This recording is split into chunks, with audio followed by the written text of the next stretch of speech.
দপ্তর সম্পর্কে, রাজ্য সরকারের মুখ্যমন্ত্রীর ওসি সম্পর্কে সুনির্দিষ্ট দুর্নীতির অভিযোগ এনেছে। সরকারের তরফ থেকে এর কোন প্রতিবাদ সেখানে সুনির্দিষ্টভাবে এই খণ্ডন করার কোন যুক্তি খারাপ।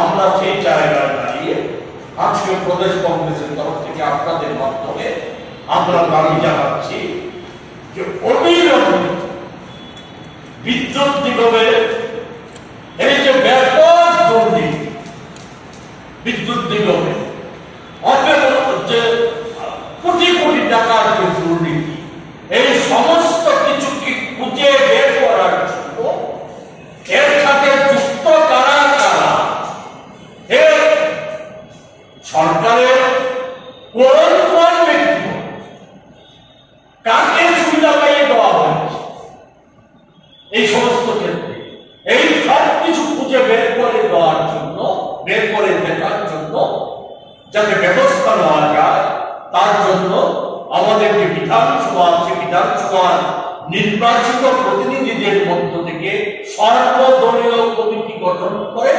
তদন্তের ব্যবস্থা করা। সেই তদন্ত করে প্রকৃত ঘটনা উন্মোচিত করে যাতে দোষীদের বিরুদ্ধে কঠোরতম ব্যবস্থা নেওয়া যায় তার উদ্যোগ নেওয়ার জন্য আমরা দাবি জানাচ্ছি। কোন মতে এই বিদ্যুৎ নিগমের ক্ষতিতে চলছে, গ্যাসের দাম বেড়ে যাচ্ছে, এই সমস্ত অজুহাতে অতীতে বারবার সম্প্রতি সেখানে বিদ্যুতের বাসন বাড়ানো হয়েছে। আমাদের ভয়াবহ বন্যায় রাজ্য সরকারের বক্তব্য অনুযায়ী প্রায় 20 লক্ষ মানুষ সরাসরি ক্ষতিগ্রস্ত, 18,000 কোটি টাকার মতো ক্ষতি হয়েছে।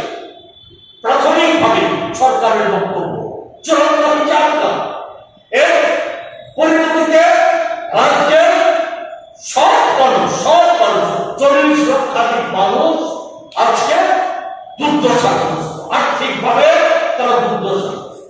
এই সকল বলার উপর খারাপ কারণত এই বন্যাজনিত অবস্থার মধ্যেও বিদ্যুৎ বাসন 7.15% বাড়িয়ে দেওয়া এই অমানবিক, এই ভাবা যায় এই কোন ধরনের সরকার, একটি কর্মচারী সরকার। কি লাভ হয়েছে রাজ্যবাসী ডেভেলপমেন্ট পরিমাণের সরকার করে?